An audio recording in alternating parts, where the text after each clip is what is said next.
비문학 먼저 할게요. 82쪽 해봅시다. 82쪽 폈죠? 여기서는 에우다이모니아에 대한 이제 질문인데, 여기서 에우다이모니아는 행복으로 이제 해석이 된대요. 그래서 여기서는 이제 아리스토텔레스가 에우다이모니아에 대해서 얘기를 했는데, 보통 현대인들이 생각하는 행복과 다르고, 우리가 인간 고유의 특성, 기능인 이성, 우리 이성은 뭐를 생각하는 거잖아요, 그치? 이걸로 발휘해서 그것이 완전하게 실현된 상태를 에우다이모니아라고 한다는 거죠. 근데 여기서 말하는 거는 아리스토텔레스보다는 이 막스 밀러가 아리스토텔레스가 말한 에우다이모니아에 시간적 속성을 부여해서 세 가지 측면으로 나뉘어 설명했다라고 보시면 돼요. 그래서 여기가 중심 문장이고요. 핵심어는 에우다이모니아입니다. 자, 첫째, 감각적 향유로서의 에우다이모니아는 먹고 마시는 행위와 같은 신체적 감각을 통한 향유가 이성의 테두리 안에서 이루어질 때 얻게 된다라고 보는데, 그러니까 우리가 말 그대로 기본적인 본성 있죠. 이 본성 같은 것이 충족될 때 행복하다라고 얘기를 하는 거지. 그런데 이거는 이성을 벗어나 타인을 배려하지 않으면 부정적으로 본다라고 보시면 돼요. 그리고 우리가 먹고 맛있다 하는 거랑 이런 것들은 다 순간적이잖아요, 그치? 그래서 시간적 속성은 순간적이라고 보시면 되고요. 두 번째입니다. 두 번째는 공동체적 삶을 통해 실현할 수 있는 에우다이모니아는 공동체 속에서 인간이 자유를 누리면서도 이성을 발휘하여 책임 있는 행동을 함으로써 얻게 된다라고 보는데, 핵심어는 이렇게가 되겠죠, 그죠? 그래서 우리는 혼자 살 수 없잖아요, 그치? 사회적인 관계를 통해서 이루어진다라고 보시면 되겠죠. 그래서 이거는 역사성이라고 보시면 되고, 자, 세 번째입니다. 셋째는 관조의 삶을 통해서 실현할 수 있는 에우다이모니아는 인간이 세계의 영원한 질서를 인식하게 함으로써 얻을 수 있는 건데, 그래서 핵심어는 또 여기 부분이 되겠어요. 그래서 여기서 관조란 뭐라 생각하면 되냐면 감각적으로 포착할 수 없는 영원 불변한 진리의 학문을 통해서 바라보는 영혼의 활동이라고 보시면 되겠죠. 그래서 우리가 자아 실현할 때 있잖아. 자아 실현할 때 보통 이때 에우다이모니아를 얻을 수 있다라고 보시면 되겠죠. 그래서 이것은 영원성을 갖는다라고 생각을 하시면 돼요.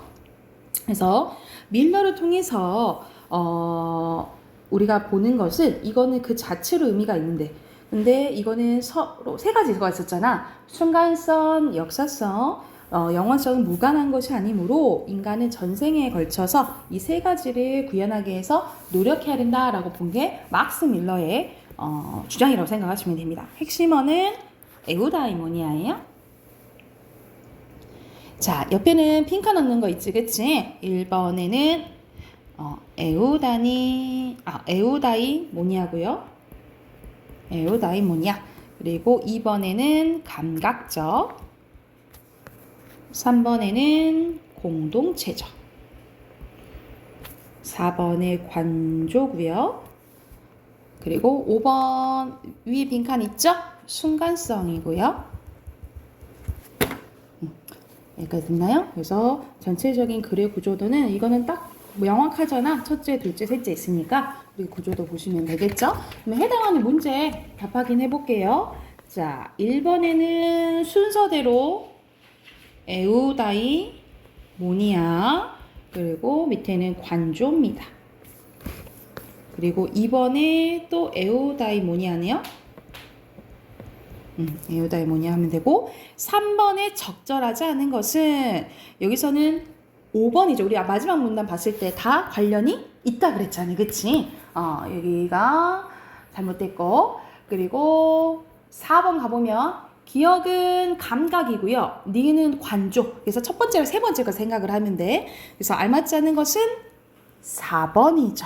여기서는 정신을 배제한 실질적 감각 배제하면 안 되겠지. 정신은 다 중요하잖아, 그치? 배제한다 이런 말 없죠. 감각은 뭐 중요시 할 수 있는데 기억이니까. 그리고 5번은 여기서는 순서대로 이게 감각, 이게 그 공동체죠, 이게 관조죠. 여기에 대한 설명으로 알맞지 않은 것은 5번이지. 마지막 간조는 그런 향락적인 그리고 영리적인 이런 활동은 아니라 그랬잖아요. 그쵸? 그래서 5번이 잘못됐고요. 자, 6번에 밀러, 문제를 잘 봐야 되는데, 밀러의 입장에서 봤을 때 얘한테 보일 수 있는 거로 적절한 거예요. 얘는 이제 디오게네스는 뭐라 했냐면, 모든 사회적 관심이나 권위에서 벗어나야 된다고 했대. 근데 이건 공동체적에서 밖에서 행복을 찾는 거잖아, 그치? 근데 밀러는 아니다. 공동체 안에서 그 행복을 찾아야 된다. 이렇게 말할 수가 있겠지, 그치? 그럼 해당한다는 것은 1번이 되겠죠. 그쵸? 됐을까요? 자, 그러면 또 두 번째 질문 또 이어서 가볼게요. 예술 질문이 나왔네요. 인상주의와 후기 인상주의에 대해서 나오네요. 자, 첫 번째 문단 바로 중심 문장이랑 핵심어 확인해 보면 19세기 말 등장한 인상주의와 후기 인상주의는 전통적인 회화에서 중시되었던 사실주의적 회화 기법을 거부하고 회화의 새로운 경향성을 추구했다라는 거예요. 그래서 여기서는 핵심어 두 가지예요. 그냥 인상주의와 후기 인상주의라고 생각하시면 되겠죠.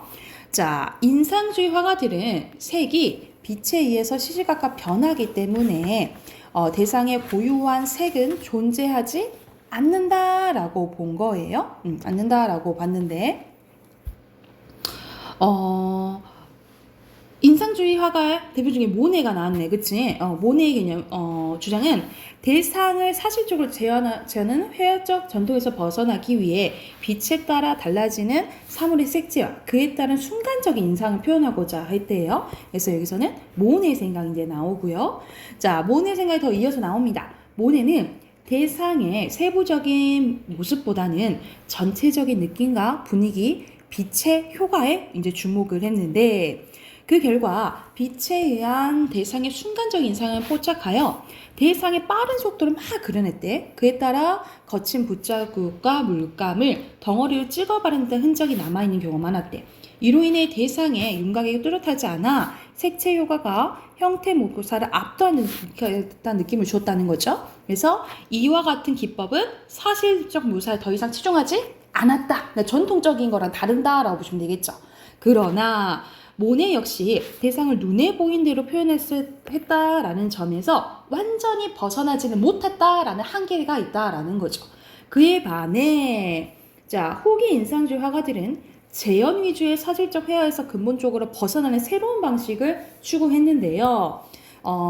이 대표적인 인물이 세잔입니다.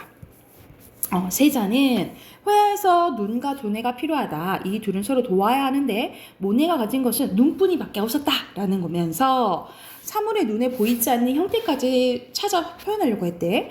이러한 시도는 회화라 지각되는 세계를 재현하는 것이 아니라 대상의 본질을 구현해야 된다라고 본 거죠. 이어서 세잔의 이제 생각이 더 이어서 나오네요. 자, 세자는 하나의 눈이 아니라 두 개의 눈으로 보는 세계가 진실이라는 거고 두 눈으로 보는 세계를 평면으로 그리려고 했대. 그는 대상에 전통적 원근법을 억지로 맞추지 않고 이중 시점을 적용해서 대상을 다른 각도로 보려 했고요. 이를 한 폭의 그림 안에 표현하려고 했대. 그래서 선택과 배치가 자유로운 정물화를 선호했다. 그래서 이 각각 인상주의 대표적인 건 누구? 모네고 후기 인상주의 대표적인 게 세잔이라고 알 수가 있겠죠. 그렇죠? 자, 세잔은 사물의 본질을 표현하기 위해서는 보이는 것을 그리는 것이 아니라 아는 것을 그려야 된다고 주장했는데 그 결과 자연을 관찰하고 분석하여 사물은 본질적으로 원통, 원뿔의 단순한 형태로 이루어졌다는 결론에 도달했대요. 이를 회화에서 구현하기 위해서 이를 이중 시점에 더 나아가 형태를 단순화하여 대상의 본질을 표현하려고 하였고 윤곽선을 강조해서 대상의 존재감을 부각하려고 했대. 그래서 결과적으로 마지막 문장이 중심 문장이에요.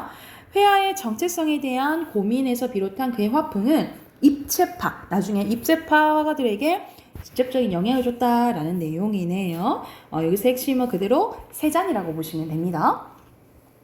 자, 그러면 여기서는 이제 전체적으로 중요한 문단이 여기서는 인상주의와 후기 인상주의에 대한 설명이잖아요. 그치? 그래서 포가라는 문단은 1문단이라고 보시면 돼요. 1문단이고 자, 1문단 뭐 요약은 인상주의와 후기 인상주의가 들어가야겠죠. 근데 기존의 거와 달라져야 되겠지. 그치? 그래서 이렇게 쓰시면 됩니다. 회화의 새로운 경향을 추구한 인상주의와 후기 인상주의에 대해서 얘기했다라고 보시면 되겠죠. 쌤이 이거 앞지문에서 안 한 것 같은데? 그쵸? 이거 문단하는 거 안 했던 것 같은데? 썼으면 앞으로 갈게요. 앞으로 82쪽 잠깐 봐보자. 82쪽 아까 문단 정리하는 거 안 했죠? 그래서 급해가지고 넘어가 버렸네? 그치. 여기 안 했죠? 82쪽 잠깐 보면 여기서는 마지막이에요. 마지막 총괄적으로 요약했잖아. 5문단이 중심 문단이고요. 여기서는 에우다이모니아의 속성과 인간이 어떻게 살아가야 될지, 인간의 자세까지가 5문단 요약이라고 보시면 돼요. 에우다이모니아의 속성과 인간의 자세 써놓으시면 됩니다. 됐으면 89쪽 이어서 답 확인해 볼게요. 여기서는 빈칸 넣는 거는 우리 구조도 그려져 있네요. 첫 번째는 모니 나왔고 두 번째는 세잔 나왔죠. 그쵸? 순서대로 쓰시면 되고 8번에 인상주의 그리고 세잔입니다. 자, 9번의 내용 일치 문제네요. 여기서 알맞지 않은 것은 여기서는 4번인데 이런 이문 남으면은 모네는 고유한 색이 존재하지 않다고 존재하지 않는다고 생각한다 했어요. 그쵸? 그래서 여기 부분이 틀렸다라고 보시면 되고요. 자, 여기서는 우리가 예술 나오면 항상 문학작품들이 이제 사진으로 이제 보여주거든요. 그래서 이게 어떤 것이 반영되어 있는지 이런 것들을 생각하면 되겠지. 가는 모네고 나는 세잔이에요. 그러면 각각 인상주의, 후기 인상주의 생각을 하면 되겠죠. 그쵸? 여기서 알맞지 않는 것은 5번입니다. 가는 아까 전에 모네는 확실하게 사실주의 벗어나지 못했다 그랬잖아요. 그치? 그래서 가는 해당되지 않겠죠. 그쵸? 이게 됐을까요? 자, 뒤로 오면 어휘 부분 있죠? 어휘. 11번 있구나. 11번. 자, 여기서 세잔의 화풍을 기억과 같이 평가한 이유로 가장 적절한 거예요. 입체 파트에 영향을 줬다라는 거잖아요. 그치? 입체 파트에 줬다라는 것을 세잔이 했던 것이 뭐였어? 이중 시점이었죠. 그치? 이런 식으로 다양한 시점을 보여주게 단순한 형태보다는 이중 시점에 더 나아가 형태를 단순화하고 이 윤곽선을 강조해서 대상의 존재감을 부각시켰다 했잖아요. 그쵸? 그러면 그와 관련된 것은 대상의 본질을 드러나기 위해서 다방면으로 이제 드러나는 것을 영향을 줬겠지. 그치? 그래서 여기 봐보세요. 보기의 두 번째 줄 여기 참고하시면 되겠죠. 여러 각도에서 바라보는 관점으로 사물 해체했다. 입체파. 그럼 여기에 영향을 줬다라고 고르면 되겠지. 그러면 가장 적절한 건 1번이 되겠죠. 그렇죠? 자, 오른쪽에 어휘 순서대로 향유, 탐닉, 그리고 포착, 부여부여. 밑에는 번호 순서대로 3, 2, 1, 4, 5고요. 그리고 10번의 재현, 11번의 규정, 그리고 12번의 압도, 13번의 고유고요. 그리고 14번의 향락적, 15번의 세부적, 그리고 16번에 발휘하는 것은 능력 발휘하는데 많이 쓰잖아요. 그쵸? 16번의 4번입니다. 됐을까요? 자, 우리 다음 주는 설날이고, 설날이어서 쉬고, 오랜만에 쉬겠다, 그지? 주말에. 그래서 이건 숙제 해올게요. 다다음 주까지겠지, 그러면? 다다음 주까지 99쪽까지, 체크 99쪽까지 숙제를 해올게요. 그리고 문학 꺼내봅시다.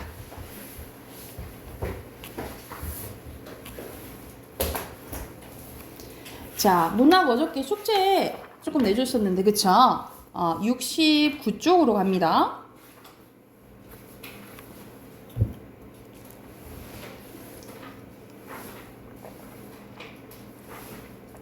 자, 이거는 이제 선생님이 간단하게 얘기하면 이제 남편을 그리워하는 내용이라 했잖아요. 그쵸?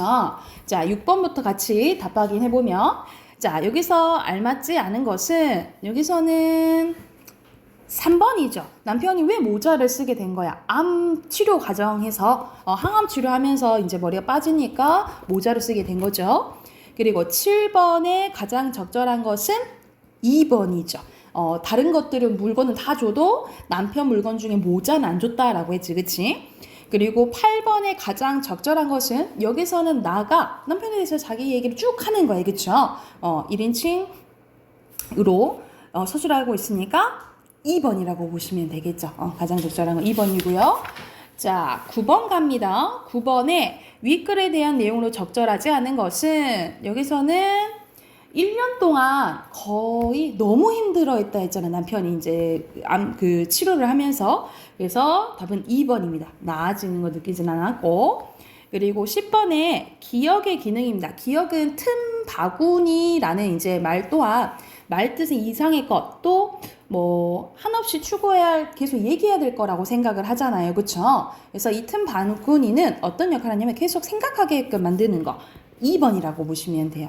이거는 조금 어릴 수도 있는데 계속 그거에 대해서 그 남편이랑 대화를 주고받은 것에 대해서 계속 생각을 하잖아요. 그쵸? 이런 역할을 한다라고 보시면 되고요. 그리고 11번에 이거는 다 보기들이 길지만 그렇게 어려운 문제는 아니었어요. 여기서는 3번이죠. 공포감을 덜어주려는 모습도 나오진 않고 그쵸? 뭐 덜어주려까지는 안 나오지, 그치? 3번이라고 보시면 됩니다. 됐을까요? 오늘 할 부분 72쪽 가볼게요. 72쪽. 자, 이제 고전소설에 대해서 이제 나오는데, 전반적으로 우리가 고전소설은 특징을 이제 많이 알고 있어야겠지. 그러니까 만약 시험 범위에 고전소설이 이제 나오게 되면은 가장 묻는 게 그냥 소설의 특징이 아니고 고전소설만 이제 특징을 얘기해 주기도 해요. 그래서 여러분은 알고 있겠지만 전체적으로 간단하게 선생님이 설명해 주고 넘어가면 고전소설의 이제 구성 같은 경우에는 여기서 대표적으로 토공전이랑 이제 흥부전이 나오거든요. 우리 말 그대로 흥부전, 토끼전 이거 기억을 하면 되는데, 자, 이런 것들은 뭐지? 옛날에 우리가 입으로 전해져 오는 설화를 기반으로 설화, 그리고 설화를 기반으로 만들어진 판소리, 소설이 먼저가 아니에요. 그리고 이게 대표적인 판소리계 소설이라고 보면 되겠죠. 그래서 약간의 운율 같은 게 있다라고 보시면 되고, 우리가 고전소설, 현대소설 이렇게 나누잖아요. 그치? 근데 갑자기 뿅 하고 현대소설 바뀌진 않았을 거 아니에요. 그치? 그래서 고전소설에서 선생님 먼저 말을 해버렸네. 고전소설, 현대소설로 변하는 과정에서 과도기적에 있었던 게 이제 신소설이에요. 그래서 보통 이제 토끼전이나 뭐 이게 수군가겠죠? 뭐 흥부전이나 춘향전 뭐 이런 이야기들이 이러한 4가지 단계를 거친다라고 생각을 하시면 돼요. 그 중에 이제 흥부전이 나온 거고, 자, 고전소설의 대표적인 특징에 대해서 이제 잠깐 언급하고 가면, 자, 구성이 어떻게 이제 이루어지냐면, 과거를 회상하는 경우는 거의 없어요. 거의 시간순이다라고 생각하시면 됩니다. 그래서 순행적, 같은 말로 평면적이라고 알아두시면 되고요. 여기서는 영웅 소설이 나오진 않았지만 이 구대에서는 보통 영웅이 나오면 태어났을 때부터 죽을 때까지를 다뤄요. 그래서 우리가 태어났을 때부터 죽을 때까지를 다루면 일대기적 구성이라고 합니다. 그래서 일대기적 구성이 나오는 경우도 있고요. 자, 사건이 지금 드라마나 소설처럼 막 짜임새가 막 없죠. 촘촘하고 와 이거 진짜 이야기 전개 쩐다 막 이렇게 할 정도로 막 스토리가 탄탄하진 않아요. 엄청. 그래서 어떻게 사건이 진행되냐면 우연적으로 이제 진행이 되고요.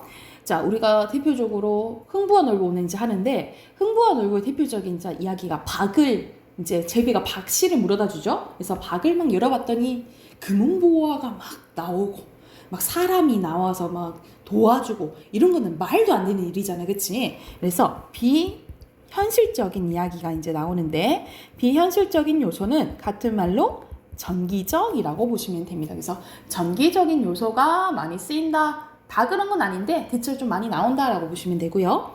자, 또 인물입니다. 인물은 우리가 흥부하면은 착하고 놀고 하면은 못됐지, 그치? 보통 한번 성격이 정해지면 잘 안 변해요. 우리 성격 변화가 없으면 평면적 인물이라고 합니다. 평면적 인물은 성격 변화가 없는 거.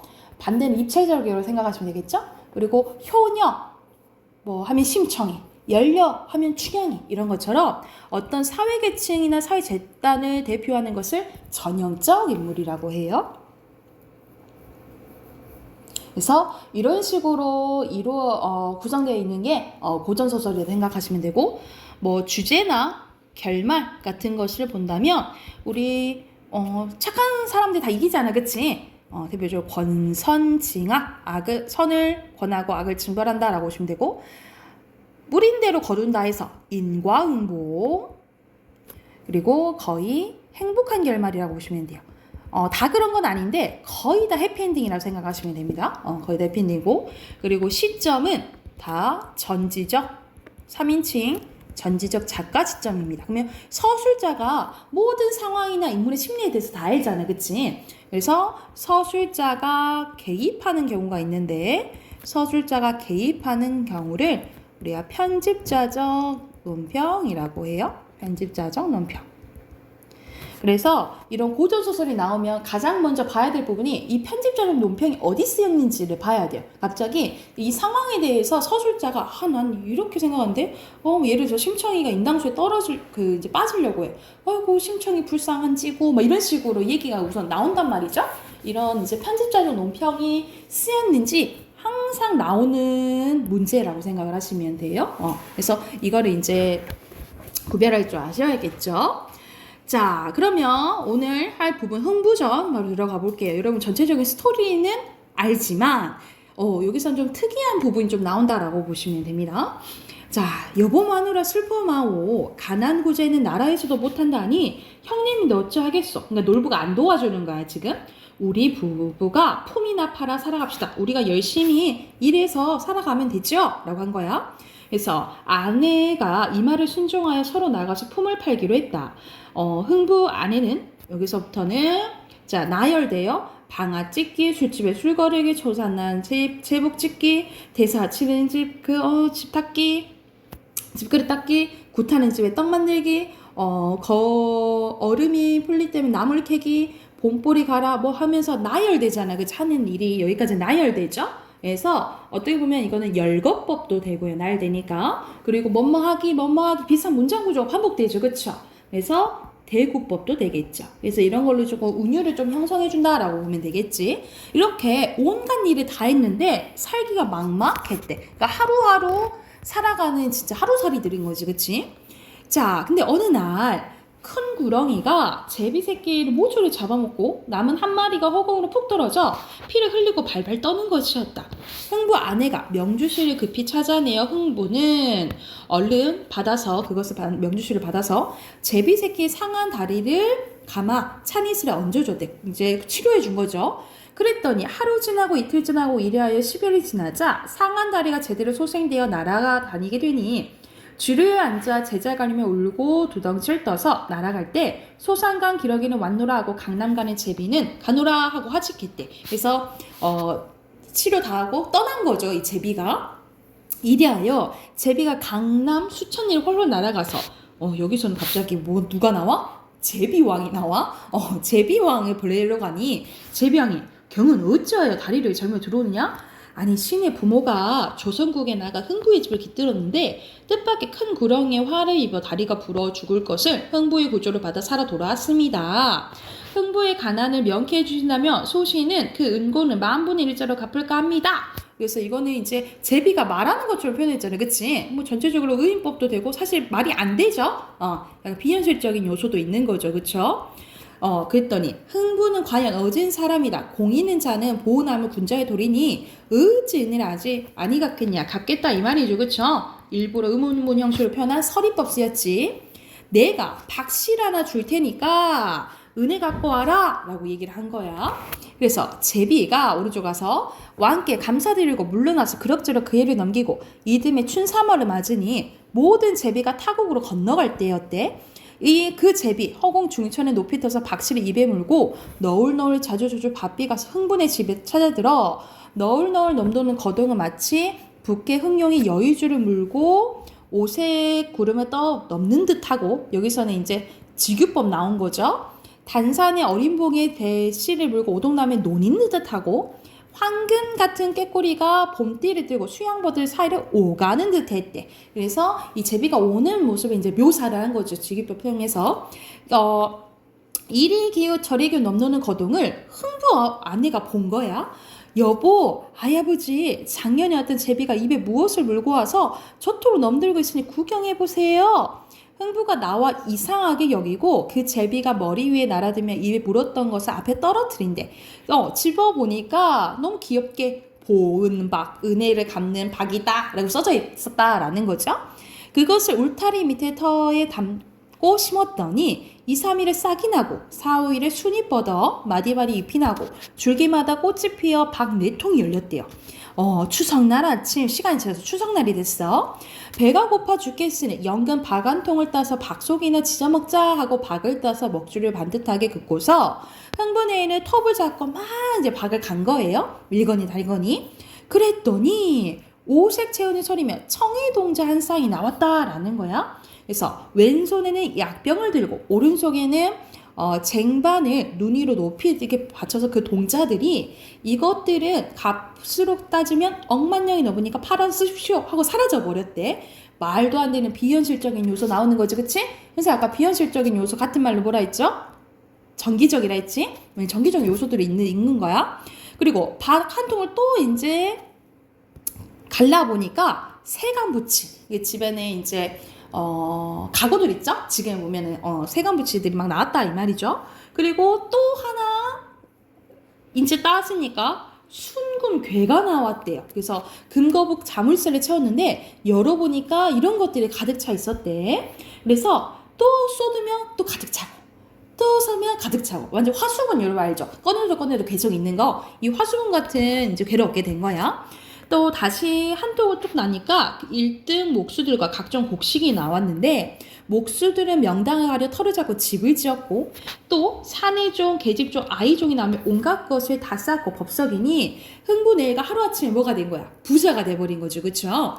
이것이 또 이제 놀부기에 들어간 거야. 이놈이 도둑질을 했나? 어디가 좀 웃기기만 하면 반재산을 뺏어낼 거다. 그래서 막 협박하면 내가 뺏어와야지 이렇게 못된 심보를 가지고 있는 거죠. 그래서 벼락같이 건너가 닥친 대로 살림살이 쳐 부쉈대요. 한참 이렇게 소란을 피우고 있을 때 흥부가 들어온 거야. 내 이놈 도둑질을 얼마나 했느냐? 아 형님 그 말씀 웬 말이요? 라고 하니까 자 흥부는 이제 형을 데리고 집구경을 시키는데 이 놀부가 그 재물 나오는 화초장 나 줘 이렇게 한 거죠. 그래서 흥부가 그럼 내가 하인시켜서 보내주겠다. 너무 착하지? 그걸 보내주겠다 한 거야.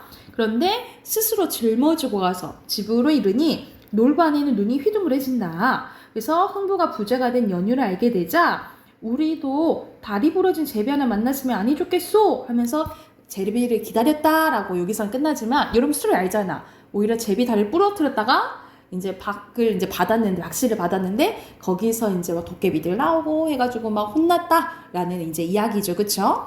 그래서 여기서는 이제 전체적인 주제는 이제 형제간의 우애도 나오고 이제 권선징악인 거지, 그치? 그래서 주제는 형제간의 우애와 권선징악. 그리고 놀부처럼 욕심 부리면 된다 안 된다 안 된다 라는 이제 내용의 소설이라고 보시면 되겠죠.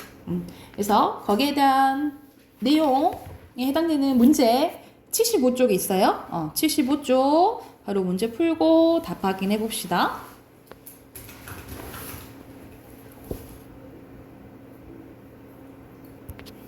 자, 답 확인해 봅시다. 1번에 여기서 내용 일치 문제에 알맞지 않은 것은 여기서는 놀부는 훔치진 않고 아주 대놓고 그냥 가져갔지, 그치? 3번이고요. 2번에 여기서는 박을 썰고 어떤 행동, 어떻게 되고, 박을 썰고 어떻게 되고, 이렇게 되잖아요, 그쵸?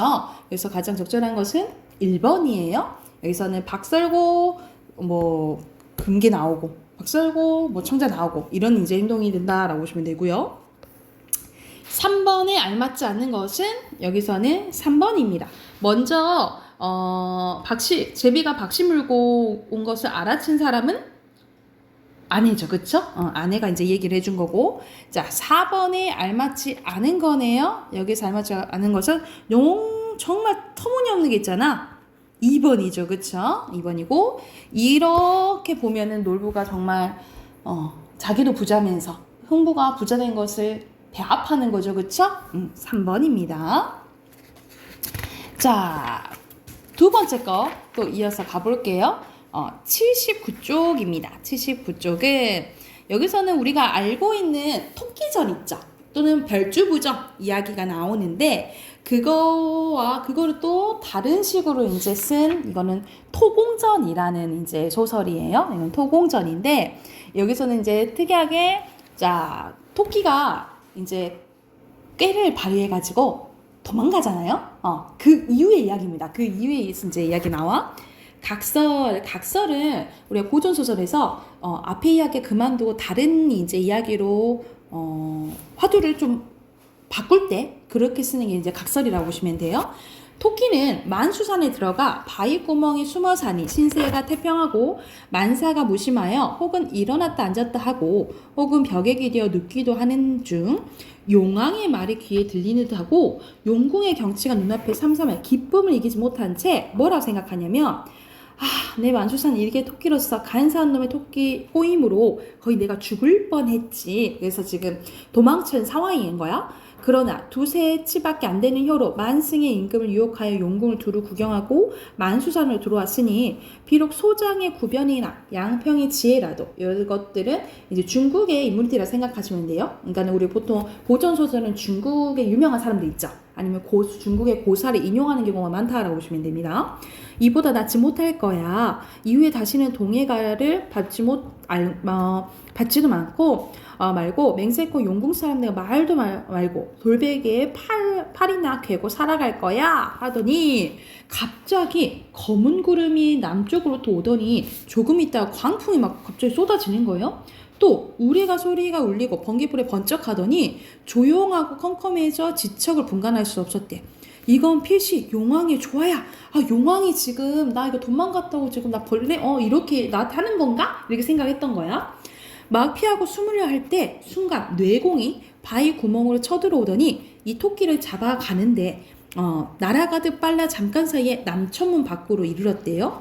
토끼 혼이 나가고 기운을 잃어 땅에 엎어졌다 다시 깨어보니 여기서는 천상, 그러니까 말 그대로 하늘색이 있죠. 백옥경이었다는 거야. 그래서 그러니까 말 그대로 옥황상제 앞으로 갔다라고 생각하시면 돼요. 그랬더니 문지기가 동해 용왕 광연이 명을 받아서 문 밖에 왔습니다 라고 했다라는 거죠. 토끼가 이 말을 듣고 반드시 이거는 용왕이 옥황상제에게 고해서 나를 죽이려 하는구나. 지난번에는 궤변으로 죽을 고비를 넘겼는데 이번엔 나 죽게 생겼네 라고 해서 머리를 구부리고 턱을 고인 채 말없이 정신을 나간 듯 있었더니 조금 있다가 전상의 한 성관이 불렀대요. 상제의 명인이 용왕과 토끼를 판결하라.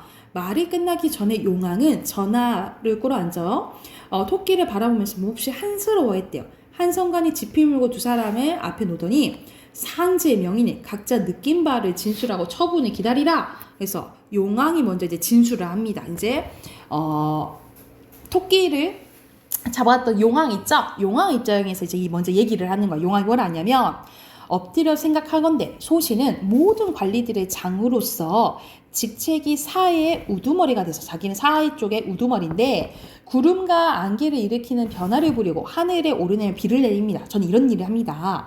삼가 나라의 신을 받들어 아래로 수많은 백성들을 훈용하고 감히 어리석은 정성을 다하여 위로 임금의 인에 보답하여 왔습니다. 하온데 병이 깊이 들어 몸의 위태로움이 바늘방석에 앉지도 하고 100가지 약의 호염이었으니 목숨이 조석에 달려 있었습니다. 저 지금 완전 죽을 간당간당했다는 거지. 그러나 삼신산이 아득히 머니 선약을 어디서 구하며 편작이 이미 죽고 양이가 다시 나오지 않았습니다만 도사의 말 한마디를 듣고 나 만수산에서 토끼를 얻었으나 마침내 그 간교한 깨를 빠져 후회한들 무슨 소용이 있었겠습니까마는 세상에 내가 놓쳐버렸으니 다만 속수무책일 뿐입니다. 오늘 이렇게 다시 와서 배우니 굶은 자가 밥을 얻는 듯하고 온갖 병이 다 나 고목에 꽃이 핀 듯합니다.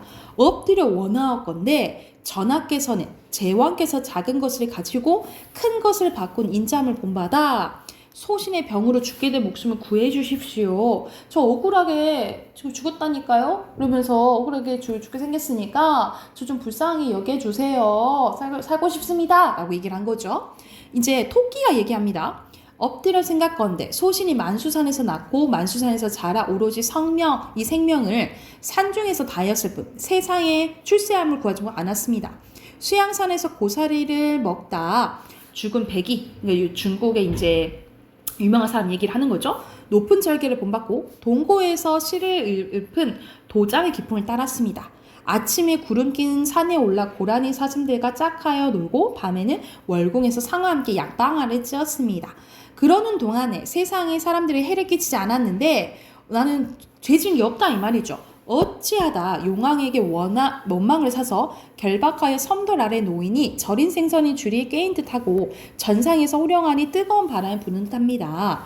사는 것을 좋아하고 여기서 거의 주제가 나와요. 사는 것을 좋아하고 죽는 것 싫어하는 마음이 어찌 대소가 있겠습니까? 아니 쟤도 살고 싶어요? 그럼 나도 살고 싶어요. 이렇게 얘기를 하는 거지. 다 살고 싶어 한다 이 말이야. 목숨을 살려 몸을 보존함에 귀천이 있을 수 없고 더불어 죄 없이 죽게 되면 속에서라도 살아나는 것 같지 않으니 오늘 뜻밖의 용왕의 비위를 거슬려 어찌 감히 삶을 구하겠으며 다시 위태로운 땅을 밟아 스스로 화를 받을 것을 알겠습니다. 말을 마치고자 하오니 엎드려 비건대 살펴주세요. 그러니까 이렇게 말하는 거 보니까 토끼가 말을 더 잘하는 것 같죠, 그렇죠? 그래서 아니 살고 싶은 마음은 다 똑같은 거 아니겠습니까? 이렇게 얘기를 하는 거예요. 그래서 옥항이 다 읽고 나서 신선들과 의논하니까 일광노가 나와서 얘기를 합니다. 뭐라 얘기하냐면 두 사람이 진술한 바로 그 옳고 그름인 불을 보듯 화나게 되었습니다. 폐하께서 병든 자를 위하여 죄 없는 자를 죽인다면 그 원망을 어찌하겠습니까? 강자를 누르고 약자를 도와서 공정한 처결을 하소서. 그러니까는 토끼가 잘못이 없는 것 같다 이렇게 얘기를 한 거죠, 그렇죠? 그래서 옥항이 그 말이 옳다 하고 판결했대. 대체로 천지는 만물이 머물다가는 여건과 같고 세월은 백대에 걸쳐 지난 손님과 같다. 나으면 늙고 늙으면 죽는 것이 인간의 일상적인 일이요 사물에 항상 되는 일인 즉 진실로 이에 초연하여 혼자 존재함을 듣지 못했고 날개가 돋아 신선함이 된다 하면 듣지 못했노라. 혹 병이 들어 일찍 죽거나 혹 상처를 입은 자는 모두 다 명이니 어찌 원혼이 이기는가. 그러니까 병 들어서 죽는 건 어쩔 수 없다라는 거지, 그치? 동해요한 광현은 병이 들었으나 도리어 살고 만수산 토끼는 죄가 없으나 죽는다면 이는 마땅히 살자가 죽는 것이다. 광현이 비록 살아날 약이 있다 하나 토끼인데 어찌 죽음을 싫어하는 마음이 없겠는가. 광현은 용궁으로 보내고 토끼는 세상으로 놓아주어 그 천명에 즐기게 함을 하늘의 뜻에 순응함이라. 그러니까는 토끼 너 죄 없다 이렇게 얘기를 한 거예요. 그래서 이날 용왕이 적홍공에게 이제 얘기를 했더니 옥황이 죄 없이 죽는다 토끼를 보내주는 모양이니 너는 문 밖에 그가 나오는 것을 기다리고 있다가 바로 죽여라. 그러니까는 죽이고 싶은 거야. 자기를 이렇게 육부했으니까. 그렇지 않으면 죽음을 면할 수 없으니 입 조심해서 비밀이 새어나지 않도록 해라. 그래서 적홍공에게 토끼를 죽이라고 시켜요. 그런데 적홍공이 대왕의 입에서 나와 소신의 귀에 들어오는데 어찌 아는 이가 있겠습니까? 말을 마치자마자 우레소리가 나고 광풍이 일어나 뇌공이 토끼를 암령할 북쪽을 하여서 가니 날아가는 화살 같고 추상 같았대. 그래서 적공공이 죽일 수 있는 시간이 돼야 안 돼. 안 됐다 이 말이야. 그래서 크게 탄식하면서 하늘이 망해놓은 화인이 다시 바랄 게 없구나 하면서 적공공이랑 통곡하면서 돌아갔다라는 이제 이야기라고 생각을 하시면 돼요. 그래서 여러분 이건 처음 보는 약간 이야기잖아. 원래는 항상 토끼가 도망가고 끝났잖아요, 그렇죠? 근데 그 이해의 이야기라고 생각을 하시면 되겠죠. 그래서 여기서 이 소설의 이제 주제는 다 목숨은 중요하다라는 거야, 그치? 그래서 여기의 주제는 모든 생명은 소중하고 평등하다라는 것을 마지막에 담았다라고 보시면 됩니다. 됐을까요? 그러면 주제 썼으면 해당하는 문제 6번부터 11번까지 문제 푸시면 돼요. 이것도 바로 답 확인할게요.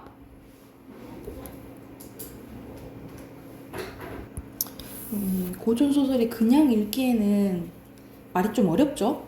확실히. 그리고 선생님 같은 경우에는 어떤 인물이 말하는지 이렇게 표시하면서 보거든요. 왜냐면 이름도 생소한 게 이제 나오면 누가 이제 어떤 행동을 했는지 모르니까 이렇게 확인하면서 읽으시면 돼요. 6번에 답 확인해보면 알맞지 않은 것은 4번이죠. 토끼 그러니까 주인공이지, 그치? 용왕이나 이끌어가는 인물들은 에서는 좀 멀죠. 그리고 7번에서 가장 적절한 것은 4번이죠. 4번이고요. 8번에 알맞지 않은 것은 1번이죠. 옥황상제가 아니라 용왕이 그런갑다 라고 얘기를 하잖아요. 그치? 이런 단어를 잘 봐야겠죠. 그리고 9번에 알맞지 않은 것은 3번이고요. 그리고 10번에 적절하지 않은 것에서는 옥황은 판결을 망설이지 않죠. 확실하게 일광로가 말하니까 바로 판결을 하잖아요. 그쵸? 4번이고요.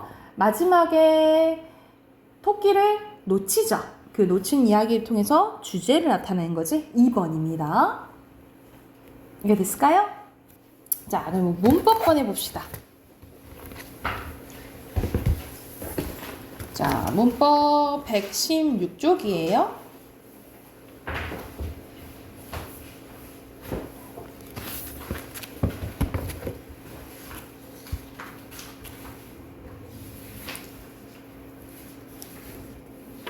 자, 저번과 이어서 여기서는 비문법적 문장에 대해서 나오거든요. 116쪽부터 할 차례 맞죠?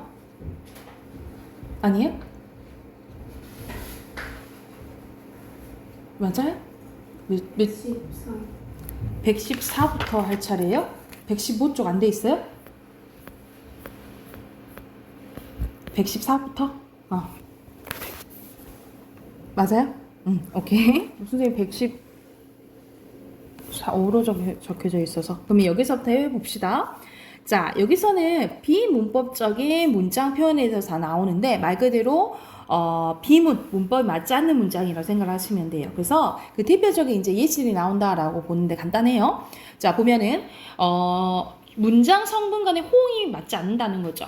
내가 하고 싶은 말은 바란다. 이상하지? 내가 하고 싶은 말은 바란다는 것이다. 이런 식으로 주어와 서술의 호응이 맞아야 된다라는 소리고요. 나는 시간이 나면 음악이나 영화를 본대. 보는 것은 영화는 되지. 근데 음악을 본다는 안 되지. 그치? 음악을 듣거나. 그래서 목적어랑 서술어의 호응을 봐야 되고요. 2번 과제는 절대로 직접 작품 제출해야 된대. 자, 여기서는 절대로는 보통 뭐뭐 하지 말아야 된다. 이게 약간 부정어랑 봤잖아요. 그쵸? 그러니까는 반드시로 고쳐야겠지. 그래서 이런 식으로 부사어와 서술의 호응도 맞아야 되고요. 그리고 예시문 이거 조금 웃겨. 그는 운동선수 치고 몸이 튼튼하대. 운동선수 원래 몸이 튼튼해야 되잖아. 그치? 그러면은 운동선수 치고 몸이 약하다. 이렇게 고쳐야겠죠. 그쵸? 이거는 조사와 이건 보조사겠죠. 치고 조사와 서술어의 관계 호응이고, 그리고 수식어 꾸며주는 말이랑 꾸미를 받는 말의 호응도 맞아야 된다는 거지. 여기서 한결같이 어려운을 꾸며주는 거지. 한결같이가 돕는을 꾸며주는 거지. 확실하지 않다 이 말이지. 이럴 때는 딱 꾸며주는 거 말 앞에 어순을 바꿔줘야 되겠죠. 이런 식으로 문법적으로 맞는지 호응이 잘 맞는지를 봐야 되고요. 밑에 가보자. 밑에는 필요한 문장 성분이 생략된 경우입니다. 언어는 문화의 산물이며 언어를 통해 또 다른 문화를 창조했대. 누가? 인간은. 주어가 빠진 거죠. 그쵸? 두 번째, 인간은 자연에 복종하기도 하고 지배하기도 하며 살아간대. 뭐를? 자연을. 목적어가 빠졌지. 그치? 남편은 아내를 사랑하지만 때로는 아픔을 준대. 누구에게? 부사어가 빠졌죠. 그쵸? 이런 식으로 빠진 문장 성분 없는지를 잘 봐야 된다라고 보시면 돼요. 자, 이어서 봐볼게 또. 불필요한 문장 성분으로 인한 비문입니다. 116쪽에. 자, 그 친구는 온화한 성품을 지닌 친구다. 이런 식으로 단어를 반복하는 경우가 있다라는 거죠. 이런 거는 좀 불필요하다 이 말이야. 그래서 그냥 그 친구는 온화한 성품을 지녔다. 이런 게 더 자연스럽다는 거죠. 두 번째는 의미가 중복되는 경우가 있습니다. 너 그 가수의 새로 나온 신곡 들어봤니? 신이 새로운 신자야. 한자가 되잖아, 그쵸? 그래서 이 말이 중복되니까 삭제해야겠지, 그치? 그래서 그냥 신곡 들어봤니? 이런 식으로 봐야 된다라는 거죠. 그래서 이거는 우리가 한자어를 많이 쓰기 때문에 순 우리말이랑 같이 쓰는 경우가 많아요. 그래서 이 의미 중복되는 부분 잘 보셔야 되고요. 자, 가장 많이 나오는 부분이 이 중의적 표현입니다. 중의적 표현은 한 문장에 두 가지 이상으로 해석될 때 중의적 표현이라고 해요. 근데 그 원인이 첫 번째, 어휘 자체가 중의성 있을 때예요. 나는 배가 좋다. 근데 우리가 배가 무슨 어야? 동음이어잖아요. 그러니까는 먹는 배일 수도 있고 타는 배일 수도 있고 뭐 이건 좀 그렇게 하지만 사람 배일 수도 있고 아니면은 배수할 때 배 이렇게 있잖아요. 그래서 이것 때문에 달리 해석될 수 있고요. 주어와 목적어의 범위에 따라서 해석될 수 있어요. 나는 혼자 영호와 유은이를 만났다 이럴 수도 있고 나는 영화 유은이를 만났다 이럴 수도 있다는 거죠. 그렇죠? 이것도 중의성이고요. 수식 범위 아까 전에 관련된 것도 나왔었죠. 아름다운이 그녀를 꾸며주는 건지 아름다운이 친구를 꾸며주는지 애매모호하다 이 말이야. 그리고 부정 범위 이건 세 가지로 나눌 수 있어요. 나는 영화를 안 봤다. 보지 않는 행위에 대해서 부정할 수도 있고 나는 안 보고 다른 사람이 봤을 수도 있고 나는 영화는 안 보고 다른 걸 볼 수도 있다 이 말이야. 그래서 이렇게 세 가지로 해석이 될 수 있다라고 보시면 되고요. 그리고 비교 범위에 따른 중의성도 있습니다. 형은 나보다 강아지를 더 좋아한대. 그러니까는 형은 나를 좋아하는 것보다 강아지를 더 좋아할 수도 있고요. 형이 내가 강아지를 좋아하는 것보다 더 좋아할 수도 있다. 이 말이겠지, 그치? 그리고 동작상의 범위, 언니는 교복을 입고 있다. 입는 중일 수도 있지만 입은 상태일 수도 있겠죠, 그쵸? 이런 식으로 중의성이 많다라고 보시면 됩니다. 그러면 이거는 중의성 해소해줘야겠지, 그치? 해소하는 방법 옆에 별표. 자, 여기서 말 그대로 애매할 때는 반점을 추가합니다. 반점을 하면 끊어놓는다고 생각하시면 돼요. 그래서 나는 혼자 성재와 민정이를 만났다. 1대2로 만났다. 셋이 같이 만났다. 이렇게 보시면 되겠죠, 그쵸? 그리고 어순을 바꿔줍니다. 그래서 예쁜을 뒤로 가면은 이제 친구가 예쁘다라고 보시면 되겠죠. 또는 보조사 은는을 추가해줘요. 사람들이 다 오지 않았다. 이 다 오지 않았다는 것은 모두 다 한 명도 안 왔다라고 볼 수도 있고 아니면 일부 안 왔다 이렇게 볼 수도 있잖아요. 그치? 그러면 다 오지는 않았다라는 것은 일부가 안 왔다라는 소리겠죠. 그쵸? 그리고 다른 단어를 추가해줍니다. 수혜가 모자를 쓰고 있다가 아니고 쓰고 있는 중이다. 동작상으로 바꿔주는 거죠. 그치? 이렇게 해줘야지 중의성이 해소된다. 라고 보시면 돼요. 여기가 됐을까요? 그러면 좀 밑으로 봐볼게. 또 관형화, 명사 구성의 남용으로 인한 비문인데 자꾸 우리는 꾸며주려고 한다는 거지. 예를 들어서 봐봐. 이것은 수술인데 어떤 수술이냐면 후유증이 없는 안전한 고도의 정밀한 수술이 돼요. 수술을 엄청 많이 꾸며줘. 그치? 꾸며주는 게 4개나 된다는 거죠. 그쵸? 그래서 이건 끊어줘야 된다는 거죠. 이건 후유증이 없고 안전하며 고도로 정밀한 수술이다. 이런 식으로 남용을 없애줘야 되고요. 그리고 명사를 쭈르륵 쓴다는 거죠. 우리가 한자어가 많으니까 자연재해 방지 대책 마련이 필요하대. 그러니까 우리는 의미는 알아먹지. 그런데 너무 길다 이 말이야. 그래서 자연재해를 방지할 대책을 마련해야 된다. 그래서 구체적으로 더 써줘야 되겠죠. 이게 관형화 구성 또는 명사 구성의 남용이라고 보시면 되고요. 그리고 불필요하게 피동, 우리 피동 배웠지? 피동은 당하는 거죠, 그쵸? 그리고 사동을 시키는 거, 불필요하게 쓸 필요는 없다라는 거죠. 그래서 열려있는 이중피동 쓰이는 경우고요. 여기서 연료로 바꿔야겠죠? 그리고 교육에는 다 교육하다의 의미가 다 들어가 있잖아, 그치? 그래서 교육해 드립니다. 이렇게 고쳐야 되고 더 대표적인 게 예를 들어서 나 여자친구 소개시켜줘. 우리 소개시켜줘라는 말을 많이 쓰는데 소개의 의미가 다 들어가 있잖아, 그치? 그러니까 어떻게 해야겠어? 나 소개해줘. 소개시켜줘가 아니라 소개해줘. 그래서 불필요한 사동을 써서는 안 된다라고 보시면 되겠어요? 이게 됐을까요? 그러면 자, 해당하는 문제 풀어볼게요. 115쪽부터 문제 쭉 풀자. 121쪽까지 풀게요. 121쪽까지 쭉 풀고 같이 한번 봐봅시다.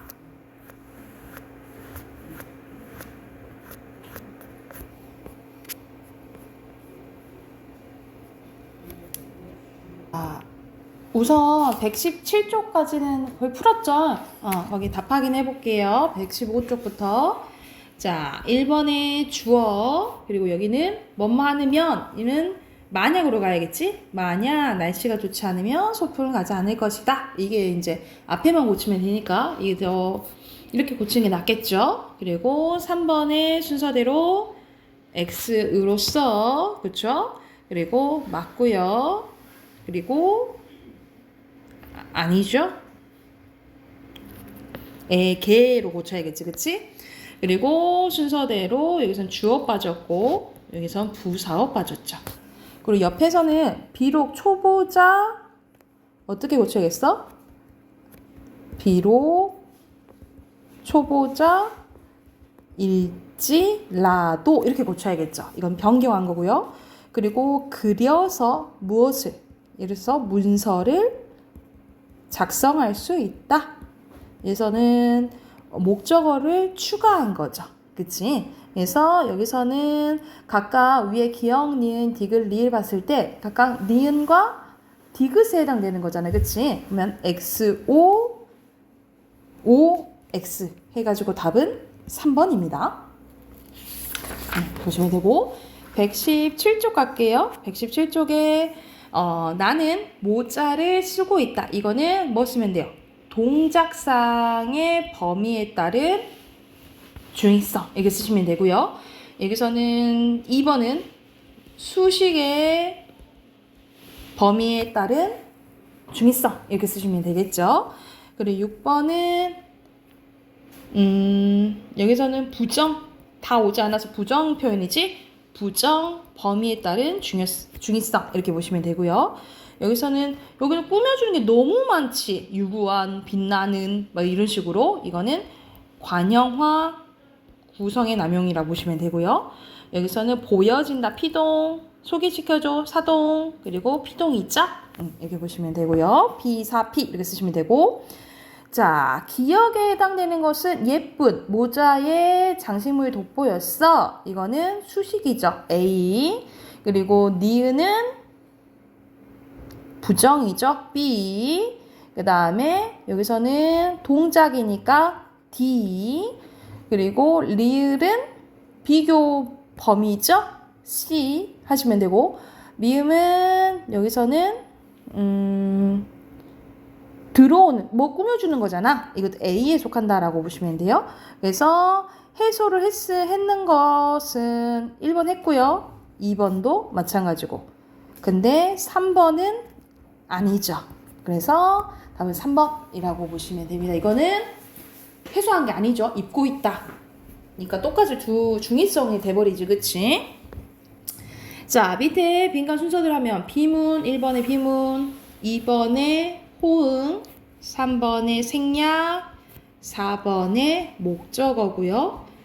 5번에 단어, 그리고 의미, 6번에 수식어, 7번에 동작상, 진행, 완료, 그리고 8번에 해소, 그 다음에 구조, 는 쓰시면 되고요. 그 다음에 명사, 피동, 사동 쓰시면 됩니다.